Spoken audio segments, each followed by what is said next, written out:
একটি ফল হচ্ছে এই হরিতকি।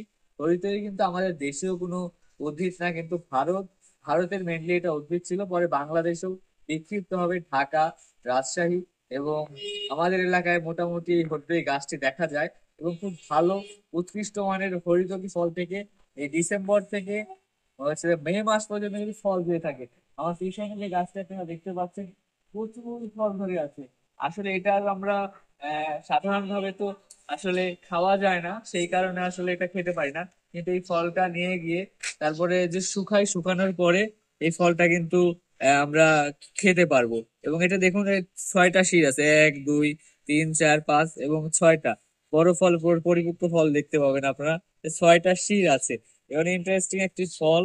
এবং এটি কিন্তু সাধারণ না খাওয়া গেলেও ঔষধি গুণ।